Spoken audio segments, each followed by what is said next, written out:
വയോധികരുടെ വൈവിധ്യ മട്ടുപ്പാവ് കൃഷി ശ്രദ്ധയാകർഷിക്കുന്നു. 15 വർഷമായി തുടരുന്ന കൃഷിജീവിതം ഇപ്പോൾ 20 കൃഷി ഇനങ്ങളുമായി തുടരുകയാണ്.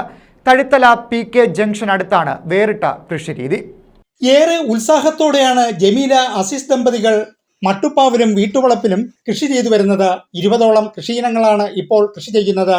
വീടിന്റെ മുൻവശത്തും മട്ടുപ്പാവും പാഷൻ ഫ്രൂട്ട് പാകമായി നിൽക്കുന്നുണ്ട്. ഇതുകൂടാതെ കുമ്പളം, വഴുതന, കോവയ്ക്ക, ചേന, ചേമ്പ്, കാച്ചിൽ, വെണ്ട, പച്ചമുളക്, വാഴ, കപ്പ, പേര, ഇഞ്ചി, മഞ്ഞൾ, പയർ, കാന്താരി, ഉണ്ടമുളക്, പച്ചമുളക്, ചീര, തക്കാളി തുടങ്ങിയവയാണ് ഇവർ നട്ടുനനച്ചിരിക്കുന്നത്. തന്റെ പിതാവിന് കൃഷി ഉണ്ടായിരുന്നുവെന്നും അന്ന് തുടങ്ങിയതാണ് കൃഷിയോടുള്ള ആഭിമുഖ്യമെന്നും 65 വയസ്സുള്ള ജമീല പറയുന്നു. 15 വർഷത്തോളമായി കൃഷി ഇറക്കിയിട്ട് ഒരു 10-15 വർഷമായി കോവലിന്റെ ഇത് നട്ടു. എനിക്ക് നല്ലോണം വിളവ് കിട്ടുകയും ചെയ്തു. ഇതിപ്പോൾ 3.5 കിലോ വരും.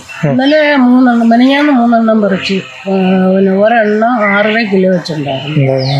നമ്മൾ കൊടുക്കുന്ന 30 രൂപയ്ക്ക്, പഞ്ചായത്തിൽ ഓണത്തിന് കൊടുത്തത് 50 രൂപ വെച്ച് കിട്ടും. ഒരിക്കലും കായ്ക്കാതിരിക്കുന്നില്ല. മേടിച്ചതിന് ശേഷം എനിക്ക് തൈ കിട്ടി 2 മാസം, പഞ്ചായത്തിൽ നിന്ന് കിട്ടിയതാണ്. 2 മാസം കഴിഞ്ഞപ്പോഴത്തേക്ക് കായ്പ് തുടങ്ങി.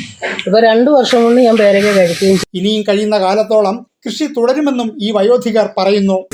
കൃഷിയൊക്കെ കാര്യങ്ങളൊക്കെ നോക്കുന്നത് വീട്ടുകാരിയാണ്. ഞാൻ ഒരു പ്രൈവറ്റ് ബസ് കണ്ടക്ടറായിരുന്നു. പിന്നിപ്പം ഒരു 10 വർഷമായിട്ട് ജോലിക്ക് പോകുന്നില്ല. എന്നെ അസുഖങ്ങളൊക്കെ വന്നു ജോലി നിർത്തിയതിനു ശേഷം. News bureau, Kottiyam.